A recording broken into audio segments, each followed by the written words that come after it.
السلام علیکم ناظرین، آج میں آپ کے سامنے جس نامور مسلم سلطان کے احوال رکھنے جا رہا ہوں وہ اندلس کے عظیم سلطان عبد الرحمن الثالث ہیں۔ ان کے حالات کا ایک حصہ میں آپ کے سامنے رکھ چکا ہوں۔ اگر آپ نے ابھی تک وہ نہیں دیکھا تو اس ویڈیو کے بعد اسے ضرور دیکھیے گا۔ یہ دنیا کی تاریخ میں اپنے دور کے سب سے بڑے عادل حکمران سمجھے جاتے تھے۔ ناظرین، سلطان عبد الرحمن الثالث نے جہاں اندرون ملک تمام بغاوتوں کو ختم کیا، وہیں باہر کے شریروں کی سرکوبی میں بھی کوئی کسر نہ چھوڑی۔ سلطنت قرطبہ کے سب سے قریب جنوبی مشرقی ساحل کے متصل ایک پہاڑی علاقہ ابن حفصون کے قبضے میں تھا، جو عیسائی ہو گیا تھا، اور اس کے رفیق سب عیسائی لوگ ہی باقی رہ گئے تھے۔ لہٰذا یہ ایک عیسائی ریاست تھی جو ابن حفصون کی تجربہ کاری کے سبب ایک زبردست عیسائی طاقت سمجھی جاتی تھی، مگر اس سے صلح ہو گئی تھی۔ طلعتلہ ایک نہایت مضبوط مقام تھا جس کا فتح کرنا آسان کام نہ تھا۔ یہاں سلطان عبداللہ کے زمانے میں خود مختار ریاست قائم ہو گئی تھی، اور اب اس کا دربار قرطبہ سے کوئی رسمی تعلق بھی باقی نہ رہا تھا۔ یہ ریاست ملک اندلس کے وسط میں واقع تھی اور ایک زبردست عیسائی طاقت تھی۔ برشلونہ میں عرصہ دراز سے عیسائی حکومت قائم تھی۔ اربونیا میں بھی ایک مستقل عیسائی سلطنت قائم ہو چکی تھی۔ نوار اور اربونیا کے متصل ایک زبردست ریاست فرانسیسیوں نے بھی قائم کر لی تھی۔ اسٹریاس کی ریاست اب ایک زبردست سلطنت کی شکل میں تبدیل ہو کر اندلس کے میدانوں میں دور دور تک پھیل گئی تھی، جس کے ماتحت جلاکیا، لیون اور کستلا کی 3 زبردست عیسائی ریاستیں تھیں۔ ان کے علاوہ ساحل بحر ظلمات پر پرتگال کے علاقے میں کئی چھوٹی چھوٹی ریاستیں عیسائیوں نے قائم کر لی تھیں، جو ریاست جلاکیا کے ماتحت سمجھی جاتی تھیں۔ یہ وہ عیسائی مقبوضات تھے جو جزیرہ نماء اندلس کی حدود میں تھے۔ باقی فرانس کے چاروں اطراف کی عیسائی سلطنتیں ان کے علاوہ تھیں، جو سلطنت اسلامیہ اندلس کی مخالفت پر ہر وقت کمر بستہ رہتیں۔ سلطنت اسلامیہ کی حدود کا ایک کونا جو شمال کی جانب نکلا ہوا تھا، وہ صرف سرکستہ کا ضلع تھا جہاں مسلمان عامل حکمران تھا، مگر اس کے تعلقات عیسائیوں سے دوستانہ تھے۔ وہ اس لیے قابل اعتراض نہ تھے کہ سلطان عبداللہ اور الفاس الصوم بادشاہ اسٹریاس سے دوستانہ صلح نامہ ہو چکا تھا، جو اب تک قائم تھا، اور اب تک کسی فریق نے اس کی خلاف ورزی میں اقدام نہیں کیا تھا۔ سلطان عبد الرحمن ثالث نے چند ہی سال میں تمام باغیوں سے فراغت کر کے طلعتلہ پر فوج کشی کی۔ فوج کشی سے پہلے سلطان نے اہل طلعتلہ کے پاس پیغام بھیجا کہ تمہارے لیے اب مناسب یہی ہے کہ اطاعت و فرما برداری سے انحراف نہ کرو اور سلطنت کے خیر خواہوں میں شامل ہو جاؤ۔ اہل طلعتلہ نے اس پیغام کا سلطان کو سختی کے ساتھ انکار کر دیا، اور جس قدر وہ مقابلے کے لیے تیاری کر سکتے تھے انہوں نے کی۔ ارد گرد سے عیسائی فوجوں کو بلایا، برشلونہ، نوار اور اسٹریاس سے امداد طلب کی۔ پادری لوگوں نے ہر جگہ عیسائیوں کو طلعتلہ کے بچانے کے لیے جوش دلایا۔ آخر سلطان عبد الرحمن ثالث بڑی احتیاط کے ساتھ طلعتلہ کی جانب بڑھا۔ جنگ اور مارکہ آرائیوں کا سلسلہ جاری ہوا۔ تقریباً سال بھر کی کوشش اور کشمکش کے بعد سلطان نے طلعتلہ کو فتح کر لیا۔ مفتوحین کے ساتھ نرمی، ملاطفت اور عفو درگزر کا برتاؤ کیا، اور چند مہینے طلعتلہ اور اس کے گرد و نواح میں قیام کیا۔ وہاں کے تمام ضروری انتظامات سے فارغ ہو کر سلطان قرطبہ کی جانب واپس آ گئے۔ فتح طلعتلہ کا اثر عیسائی سلاطین پر یہ ہوا کہ انہوں نے اسلامی مقبوضات پر حملہ کر کے کئی شہروں کو تباہ و برباد کر دیا۔ سلطان نے احمد بن اسحاق وزیر سلطنت کو فوج دے کر اس طرف روانہ کیا۔ اس نے ریاست لیون پر حملہ کیا اور عیسائیوں کو متعدد شکستیں دے کر پیچھے ہٹایا۔ آخر ایک لڑائی میں وزیر السلطنت احمد بن اسحاق شہید ہو گئے۔ سلطان نے اپنے آزاد کردہ غلام اور زبردست کمانڈر بدر کو بھیجا۔ بدر کے مقابلے پر ریاست نوار، لیون وغیرہ کی متفقہ فوجیں آئیں اور مارکہ کارزار گرم ہوا۔ بدر نے شکست دے کر سب کو بھگا دیا۔ اس کے بعد سلطان عبد الرحمن ثالث خود فوج لے کر عیسائیوں کی بدعہدی اور سرکشی کی سزا دینے کو پہنچے اور فتوحات کرتے ہوئے فرانس کی حدود میں داخل ہوئے۔ نوار اور اربونیا کی ریاستوں نے اظہار اطاعت کیا۔ سلطان کے وہاں سے واپس ہوتے ہی تمام شمالی عیسائیوں نے آپس میں مسلم کشی کے لیے اتحاد و اتفاق کے وعدوں کی تجدید کی۔ ابھی سلطان عبد الرحمن بلاد شمالی میں قتال میں مصروف تھا کہ اس کے پاس عمر بن حفصون کے مرنے کی خبر پہنچی۔ عمر بن حفصون اپنی تجربہ کاری اور ہوشیاری کے اعتبار سے بہت بڑا آدمی بن گیا تھا۔ اس کی طرف سے ہمیشہ خطرہ رہتا۔ سلطان نے واپس قرطبہ پہنچ کر اس کی ریاست کو ضبط کرنا اور براہ راست مقبوضات سلطانی میں شامل کرنا مناسب نہ سمجھا، بلکہ عمر بن حفصون کے بیٹے جعفر کو والی ریاست بنا دیا۔ آخر 315 ہجری میں یہ ریاست معدوم ہو کر سلطنت اسلامیہ میں شامل ہو گئی۔ ادھر سلطان عبد الرحمن ثالث اپنے آبائی ملک کو باغیوں کے قبضے سے واپس لینے میں کامیاب ہوا۔ شمال اور جنوب دونوں جانب اس کے لیے قدرتی طور پر بہتری کے سامان پیدا ہوئے۔ عبد الرحمن ثالث کو شمال کی جانب عیسائیوں کے حملے کا اندیشہ رہتا تھا، کیونکہ وہ بحر روم سے بحر ظلمات تک جزیرہ نما کے تمام شمالی حصے پر قابض تھے، اور اب عباسیوں کی بجائے عبیدیوں کی جانب سے ان کی ہمت افزائی ہو رہی تھی۔ ان کے دلوں پر مسلمانوں کی وہ ہیبت اب طاری نہ ہو رہی تھی جو طارق اور موسیٰ کی آمد کے وقت طاری ہوئی تھی، اور حقیقت یہ ہے کہ مسلمان اب پہلے کی طرح بہادر اور باہمت نہیں رہے تھے، اور عیسائیوں نے بہادری اور جفاکشی میں امپروومنٹ کر لی تھی، لہذا شمالی خطرہ کم نہ تھا۔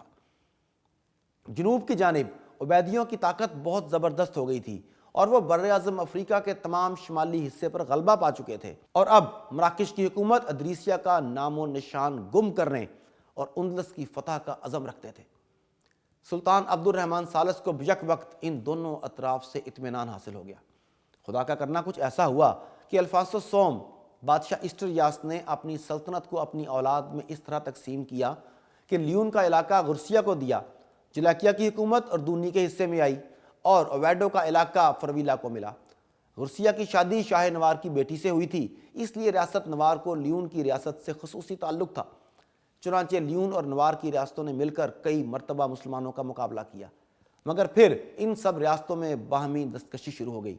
سلطان عبد الرحمن ثالث نے عیسائیوں کے ان خانگی نژاد کی خبریں سن کر عقل مندی اور ہوشیاری کی، اور اس طرف کوئی فوج نہ بھیجی تاکہ کہیں یہ پھر متحد نہ ہو جائیں۔ موقع دیا کہ وہ آپس ہی میں لڑ بھڑ کر اپنے معاملات کو طے کریں۔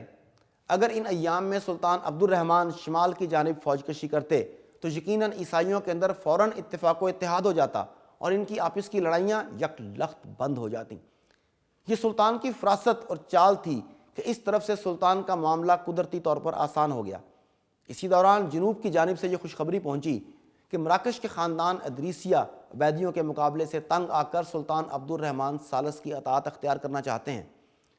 اب تک دربار کرتبہ اور حکومت مراکش کے تعلقات دوستانہ تھے۔ سلطان عبد الرحمن نے اس کو تائید غیبی سمجھ کر فوراً اپنی فوج بحری جہازوں کے ذریعے مراکش کے ساحل پر اتار دی۔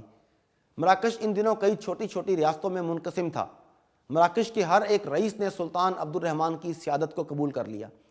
انہوں نے اپنے ایلچی تحائف دے کر کرتبہ بھیجے، اور بعض تو خود ہی کرتبہ حاضر ہو گئے۔ عبد الرحمن کی فوجوں نے عبیدیوں کی فوجوں کو مار بھگایا، اور اپنی طرف سے سند امارت دے کر وہاں کے رئیسوں کو مامور کیا۔ اس طرح مراکش بھی دربار کرتبہ کا ایک صوبہ بن گیا۔ جس زمانے میں سلطان عبد الرحمن مراکش کی جانب متوجہ تھا، اس زمانے میں شمالی عیسائیوں کی طرف سے کوئی خطرہ نہ تھا، کیونکہ وہ اپنی خانگی جھگڑوں میں مبتلا تھے۔ عبیدیوں کا خطرہ بالکل جاتا رہا، کیونکہ مراکش اب سلطان عبد الرحمن کے قبضے میں آ گیا تھا۔ اندلس بہت محفوظ ہو گیا۔ سلطان عبد الرحمن کی عالمگیر عظمت اور شہرت نے بہت جلد دنیا میں اپنا مقام بنا لیا، اور انہیں الناصر کا خطاب دیا گیا۔ ایسے میں بادشاہ قسطنطنیہ نے اپنے سفیر نہایت شاندار اور قیمتی تحائف کے ساتھ سلطان عبد الرحمن ناصر کی خدمت میں کرتبہ روانہ کیے۔ قسطنطین نے ان شاندار تحائف کو بھیج کر ایک طرف اپنی شان و شوکت اور مال و دولت کی نمائش کی تھی، اور دوسری طرف وہ سلطان کی دوستی سے فائدہ اٹھانے کا خواہاں تھا۔ سلطان نے سفارت کے قریب پہنچنے کا حال سن کر شہر کرتبہ کی آراستگی کا حکم دیا۔ انواع اقسام کی زینت اور صنعت کاری دیکھ کر قسطنطنیہ کے ایلچی حیران و ششدر رہ گئے، اور اپنے لائے ہوئے تحفے انہیں حقیر نظر آنے لگے۔ سنگ مرمر کے خوبصورت ستونوں اور پچی کارے کی سنگین اور رنگین فرشوں پر سے گزرتے ہوئے یہ ایلچی دربار کے عالی شان ایوان میں پہنچے، جہاں سلطان تخت خلافت پر جلوہ افروز تھے، جہاں ہر طبقے کے نمائندہ افراد اپنے اپنے مرتبے کے مطابق موجود تھے۔ ان سفیروں پر یہ ہیبت سے بھرپور اور یہ عظیم الشان نظارہ دیکھ کر عجب کیفیت طاری ہوئی۔ بہرحال وہ سنبھلے اور نہایت ادب سے تخت کے قریب جا کر اپنے بادشاہ کا خط پیش کیا اور تحائف سامنے رکھے۔ خط میں سلطان عبد الرحمن ناصر کو نہایت شاندار القاب کے ساتھ مخاطب کیا گیا تھا۔ سلطان نے خط پڑھوا کر سنا۔ اس کے بعد بہت بڑے فقیہ محمد بن عبد البر کی جانب اشارہ کیا کہ وہ حسب حال تقریر کریں۔ انہیں برجستہ تقریر کرنے میں خاص ملکہ تھا، مگر اس وقت اس دربار کی عظمت اور مجلس کے رعب کا یہ عالم تھا کہ فقیہ مذکور کھڑے ہوئے اور چند الفاظ ہی ادا کر پائے۔ ان کے بعد ابو علی اسماعیل بن قاسم کھڑے ہوئے۔ حمد و نعت کے بعد کوئی لفظ زبان سے نہ نکال سکے۔ یہ معلوم ہوتا تھا کہ فکر و خوف ان پر غالب ہے۔ یہ رنگ دیکھ کر منظر بن سعید، جو معمولی درجے کے علماء میں شامل تھے، کھڑے ہوئے اور بلا تاخیر تقریر شروع کر دی۔ یہ تقریر اس قدر لطیف، پرجوش اور حسب موقع تھی کہ بے اختیار تحسین و آفرین کی آوازیں بلند ہوئی۔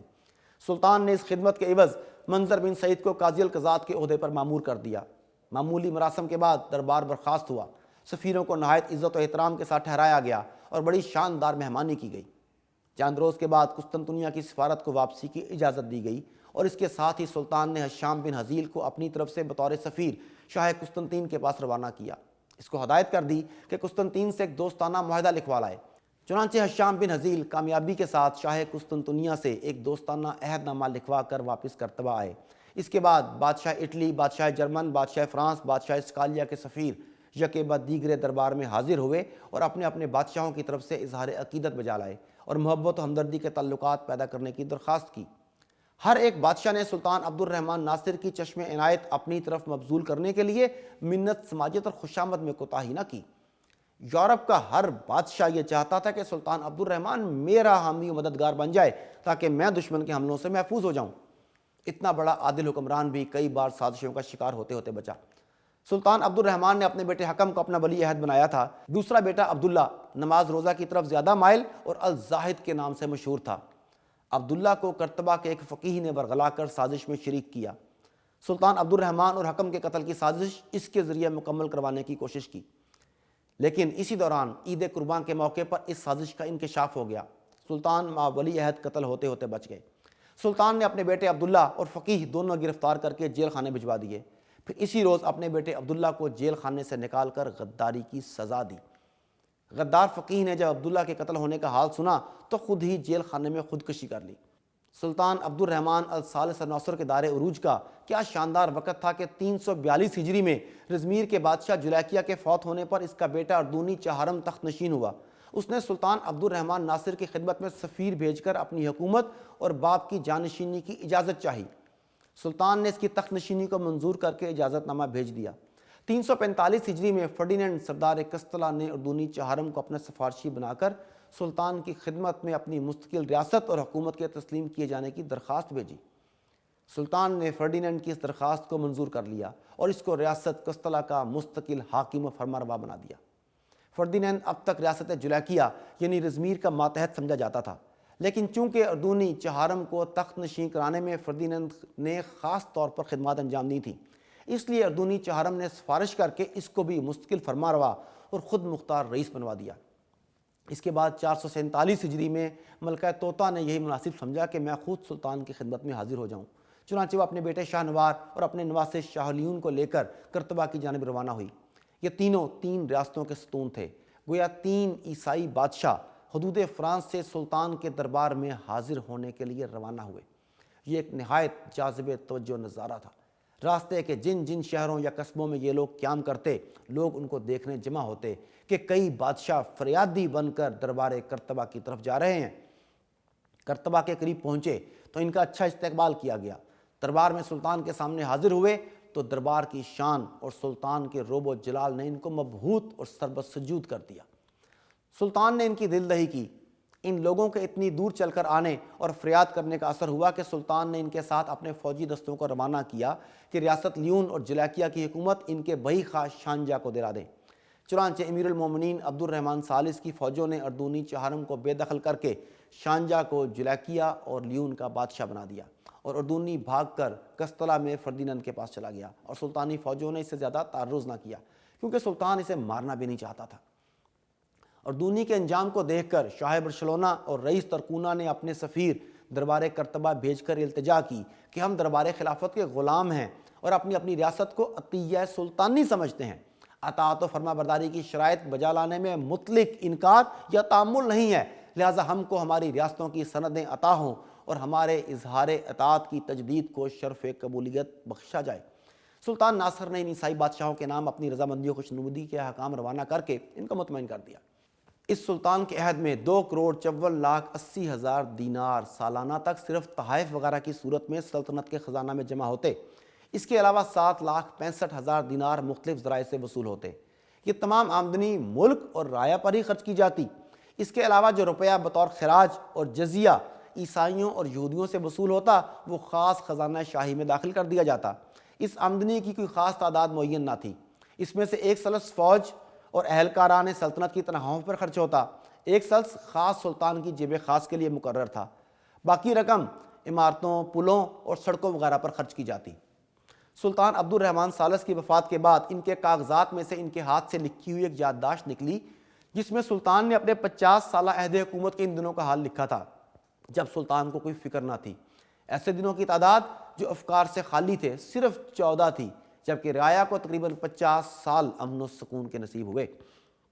سلطان عبد الرحمن ثالث کا زمانہ اندلس کی حکومت اسلامیہ کا شاندار زمانہ تھا۔ ملک میں ہر طرف امن و امان کا دور دورہ تھا، تجارت زوروں پر تھی۔ اہل اندلس نے افریقہ اور ایشیا کے دور دراز مقامات پر اپنی تجارتی کوٹھیاں قائم کر لی تھیں۔ بحری طاقت میں کوئی ملک اور کوئی قوم اندلس کا مقابلہ نہیں کر سکتی تھی۔ تمام سمندروں پر گویا اندلسی مسلمانوں کی حکومت تھی۔ اس سلطان نے اپنے سرداروں اور اہلکاروں کو شاہی اختیارات نہیں دیے تھے، بلکہ وہ خود ہر ایک اہم اور ضروری معاملے کی طرف متوجہ ہوتا اور اہلکاروں پر کاموں کو چھوڑ کر بے فکر نہیں ہوتا تھا۔ اس نے عرب سرداروں اور فقیہوں کی طاقت کو بتدریج کم کیا، ان لوگوں کو بڑھایا جو سلطان کے ہمدرد اور خیر اندیش تھے، اپنے ذاتی غلاموں کا ایک حفاظتی فوجی دستہ بنایا۔ سلطان کی نگاہ سے سلطنت کا کوئی چھوٹے سے چھوٹا کام پوشیدہ نہیں تھا، تمام جزیات تک سلطان کی نظر جاتی تھی۔ اس سلطان نے جو سب سے بڑا کام کیا وہ یہ تھا کہ مسلمانوں کی مختلف جماعتوں اور گروہوں میں جو مخالفت اور خانہ جنگی بپا رہتی اس کو بالکل مٹا دیا۔ ہر ایک جماعت اور گروہ کو اس کے مرتبے کے مطابق سلطنت کی طرف سے حقوق حاصل تھے۔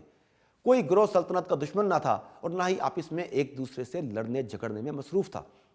اسی میں سلطان عبد الرحمن ثالث کی کامیابیوں کا راز مضمر تھا، اور یہی وہ چیز تھی جس کے سبب اندلسی مسلمانوں کی عظمت تمام دنیا کی نگاہوں میں پیدا ہو گئی تھی۔ اس سلطان کے زمانے میں غیر مسلم لوگوں یعنی عیسائیوں اور یہودیوں وغیرہ کے ساتھ نہایت مربت اور نرمی کا برتاؤ ہوتا تھا۔ سلطان عبد الرحمن کی حدود حکومت میں رہنے والے تمام عیسائی سلطان عبد الرحمن کو اس قدر محبوب رکھتے کہ اس معاملے میں وہ مسلمانوں سے کم نہ تھے۔ مسلمان مولویوں کے تنگ نظر اور سخت گیر طبقے کو اس سلطان نے رسول اللہ کی رعایتوں کی طرف توجہ دلائی جو وہ غیر مسلموں کو دیتے تھے۔ ان کو مجبور کیا کہ وہ قرآن و حدیث کی اصل روح سے واقف ہوں، شریعت کی حقیقت سے آگاہ ہو کر تنگ چشمی کو چھوڑ دیں۔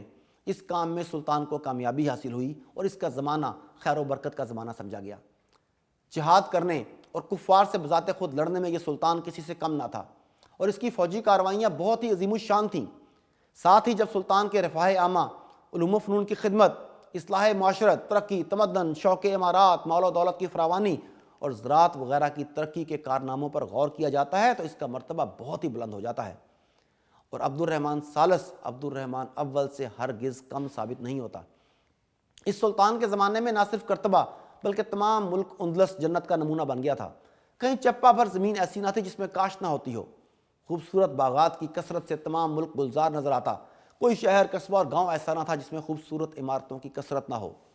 وہ اندلس جو سلطان کی تخت نشینی سے پہلے بدامنی اور فتنہ و فساد کا گھر بنا ہوا تھا، اس کے عہد سلطنت میں امن و امان اور فارغ البالی کا مسکن بن گیا۔ اندلس کی آبادی کے مقابلے میں تمام بر اعظم یورپ ایک بیابان نظر آتا تھا جہاں تہذیب و شائستگی کا نام و نشان نہ تھا۔ یورپ کے تمام بادشاہوں کی آمدنی مل کر بھی تنہا سلطان عبد الرحمن ثالث کی آمدنی کے برابر نہ تھی۔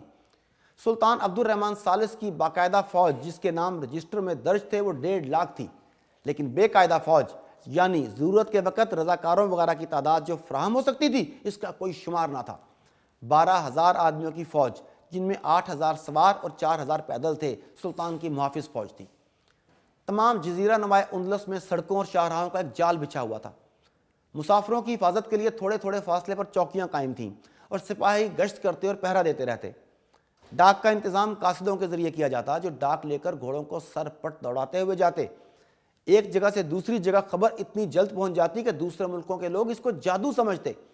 لا تعداد بروج چوکی پہرے کے لیے بنے ہوئے تھے۔